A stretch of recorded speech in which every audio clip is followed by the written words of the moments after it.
Graça e paz a todos, louvado seja o nome do Senhor. Bom, sou o pastor Luiz, da Igreja Evangélica Presbiteriana das Nações, aqui em Condeúba, Bahia, amém? E vos estou com uma palavra aqui, uma palavra de vida eterna, uma palavra poderosa da parte do Senhor, nosso Deus, que tem muito em seu coração o desejo de nos abençoar como igreja, como povo eleito, amém? Amados, estou com a minha Bíblia aberta aqui em Efésios, capítulo 5, e o versículo é o 14, que diz: Pelo que diz o Senhor, desperta, ó tu que dormes, levanta-te dentre os mortos, e Cristo te iluminará. Uma palavra gloriosa que está aqui fazendo essa declaração. Primeiro, que nós, como igreja, estamos dormindo. Isso, nós, como igreja, estamos dormindo.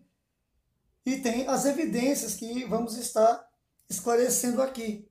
E um outro ponto muito importante se entender é que estamos dormindo entre os mortos. Porque o Senhor ele diz: levanta-te dentre os mortos, e Cristo, o Senhor nosso Deus, vai nos iluminar. A nossa conduta como igreja, o nosso costume como igreja, os nossos ideais como igreja, tem se declarado uma igreja que está primeiro dormindo e entre os mortos. Amados, a palavra de Deus ela é muito clara.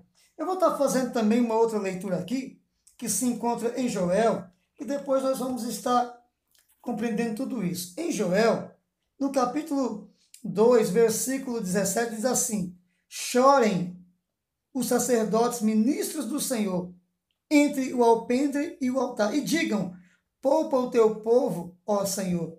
Não entregues a tua herança à vergonha, para que as nações zombem dele. Porque diriam entre os povos: onde está o seu Deus? Você vê que o Espírito do Senhor, por toda uma trajetória, tem usado profetas, tem usado seus ministros para trazer um despertamento na vida da igreja. E embora venhamos achar ou compreender que está tudo bem, na verdade não está, porque tanto no Velho Testamento, com sacerdotes levitas ali, continuamente no templo, aos sábados, no seu sacrifício, nas suas luas novas, nas suas entregas, nos seus cânticos, o Senhor diz para o sacerdote: chore, rasgue as suas vestes, clame, clame mesmo. E para deixar mais claro para os irmãos, Lamentações, capítulo também 3, e o versículo 29, diz assim: esconda o rosto no pó, talvez haja esperança. Esconde o teu rosto no pó e talvez haja esperança. Vou fazer a conclusão dos versículos para a gente estar depois fazendo um comentário aqui. Ainda vou para o capítulo 1 Coríntios, capítulo 15, amém? E o versículo é o 19, que diz assim: se esperarmos em Cristo somente nesta vida, somos os mais infelizes, ou algumas outras traduções, os mais miseráveis de todos os homens. Então, em primeiro ponto, o Senhor nos diz: desperta, tu que dormes. Amado, o povo de Deus está dormindo pelo seguinte: Jesus, quando veio na terra, ele formou uma comissão, e quando ele estava para ascender aos céus, ele disse para os discípulos: olha, eu vou voltar para o Pai, mas assim como o Pai me enviou, eu também envio a vós. A missão do Senhor Jesus Cristo aqui não era enriquecer pessoas, era resgatar perdidos, almas.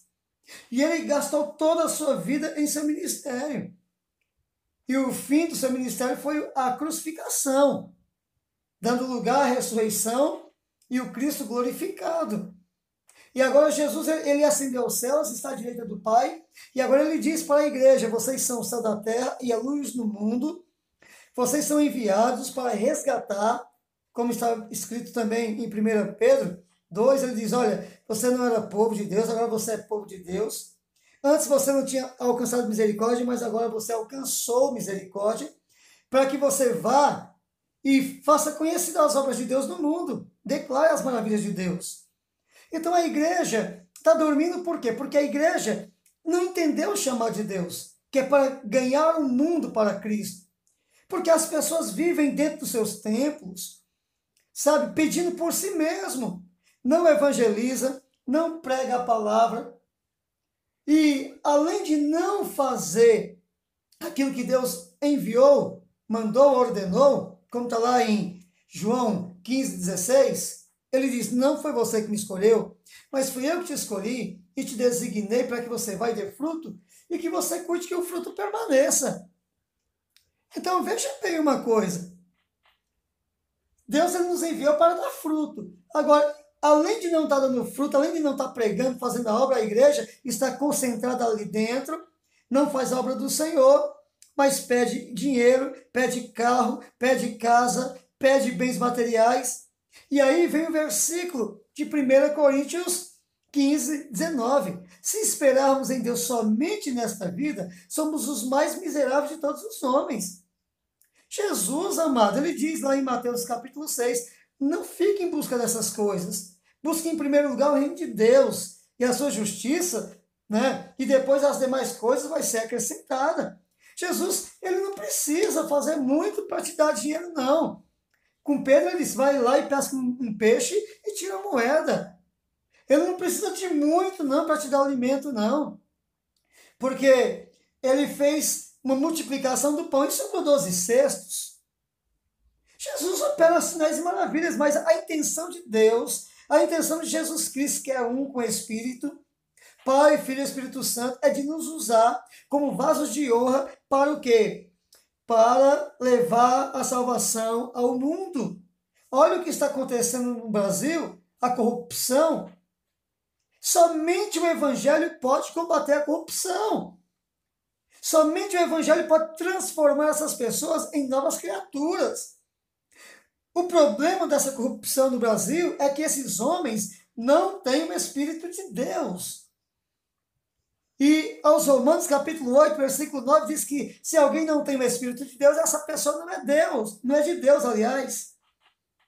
Também aos Coríntios, está escrito que o homem natural não consegue entender as coisas de Deus.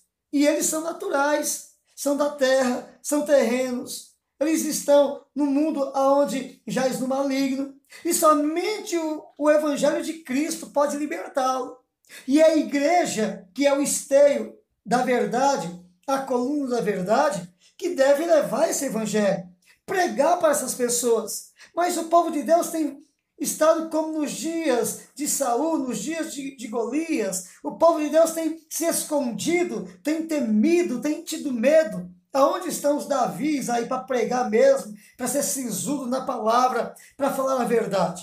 Amados, em nome de Jesus Cristo, levanta-te. Olha o que está escrito em Colossenses 3.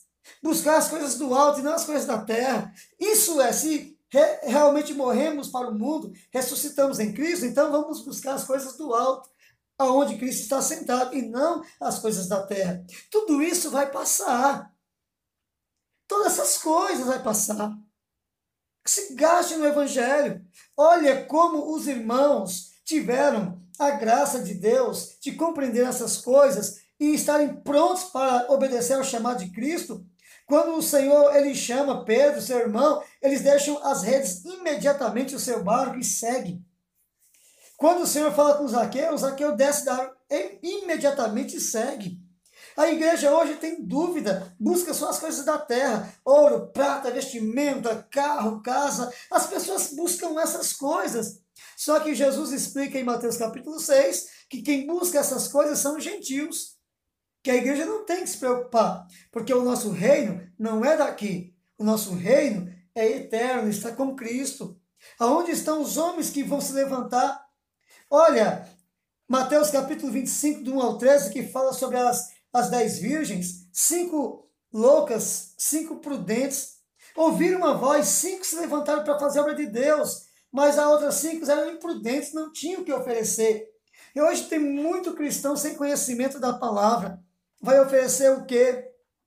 Se é a palavra de Deus que liberta esse povo. Olha o que está acontecendo no Brasil, como foi dito. Olha o que está acontecendo na Síria. Olha o que está acontecendo em países fechados como Cuba. olha o que está acontecendo na Venezuela, olha o que está acontecendo na Coreia do Norte, países onde o ateísmo reina, e ali o homem sem Deus, ele faz calamidades, ele mata, ele estrupa, ele rouba, ele mente. Somente o Evangelho de Deus pode trazer luz ao mundo. E nós, como igreja, fomos levantados para isso, para fazer a obra de Deus. Então, igreja, levanta, levanta, olha o que está escrito para os sacerdotes, rasgue as vestes, chore. Chore entre o altar e o alpendre, mas os sacerdotes não querem isso. Os sacerdotes querem se banquetear, querem momento de lazer. Amado, vida cristã não tem férias. O pastor não tem férias. O pastor não tem dia de folga. A obra, sabe, o campo é grande. Os ceifeiros são poucos. Devemos trabalhar incessantemente. Não tem tempo para descanso. O nosso descanso é na glória, querido. Não se engana, não. O Senhor, ele conta a parábola, onde ele passou e viu alguns homens parados. Ele disse: o que vocês estão fazendo? 9 da manhã, 10 da manhã, vocês estão parados. Vai para minha seara lá, vai colher para mim, vai trabalhar para mim na minha terra. Por que vocês estão aí parados? Porque ninguém me contratou, ninguém nos contratou, estamos aqui. Isso se repetiu no meio-dia, se repetiu à tardezinha. Por que vocês estão ociosos aí, não estão trabalhando? Ninguém nos contratou. Vai trabalhar para mim, vou pagar o que é justo. E ali o Senhor pagou o que era justo. Amados, então não tem tempo para descansar, para ficar ocioso, para não fazer a obra de Deus.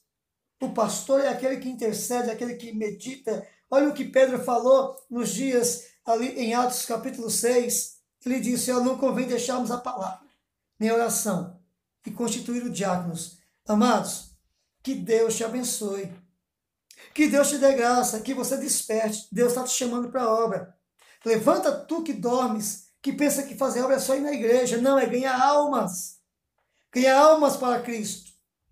Seja o diácono, seja o pastor, seja quem for. Trabalhe, trabalhe e trabalhe. E que a paz do Senhor seja com todos. Amém.